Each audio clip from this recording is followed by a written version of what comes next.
He was here for just about 4.5 hours. But in that time, President Barack Obama squeezed in 2 campaign fundraisers, shook a lot of hands, and inspired a few protests. We were at Austin Bergstrom when Air Force One landed at about 4:45 this afternoon. From there, the presidential motorcade drove west on Highway 71, then turned up South 1st Street towards downtown. And we're gathered here today to show our efforts. On the way, he passed a few protesters at Cesar Chavez and La Vaca. This group, organized by Texas Dreamers, is upset about his immigration policies. And some others slapped up stickers around City Hall that simply declare, "Gone 1/20/2013. That's the date of the next presidential inauguration. KXAN's Doug Shoup was at the ACL Moody Theater inside the W Hotel for this entire event tonight. Doug? Yeah, Robert and Leslie, the first people who lined up to see President Obama started lining up about 4 hours before the president got there. They left saying it was well worth the wait and the money. Made a reservation, table for 3. Texas musician Robert Olkeen rowdied up the crowd before the main guest arrived.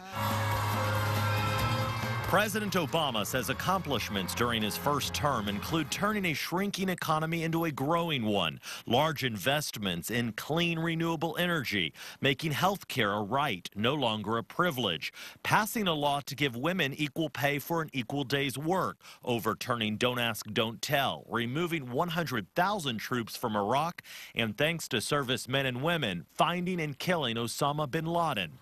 But the president admits he did not accomplish everything he planned. And there are times where I get frustrated. But we knew this wasn't going to be easy.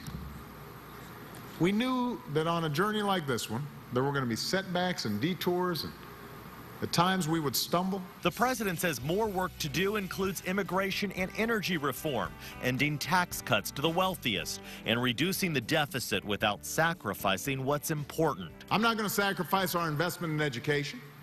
I will not sacrifice scholarships to students. I will not sacrifice medical research for our scientists.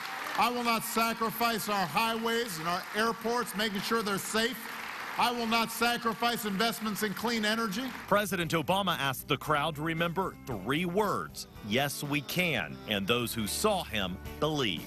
I think he was really realistic about it. I think he was honest about what he hasn't gotten done, and I'm looking forward to see what he can do in his second term. I was moved by him a lot in '08, and this year it's just like even more exciting. I think his track record speaks for itself. He's on the right track, and we're going to get him reelected. About 750 people attended the fundraiser at the Moody Theater tonight. From there, the president went on to another private fundraiser at the Westlake Hills home of Blaine and Alexa Wessner. About 50 people attended that one. Air Force One left ABIA a little less than an hour ago. However, the president said he definitely returned to Austin during his re-election campaign. Live in the studio tonight, Doug Shoup, KXAN Austin News.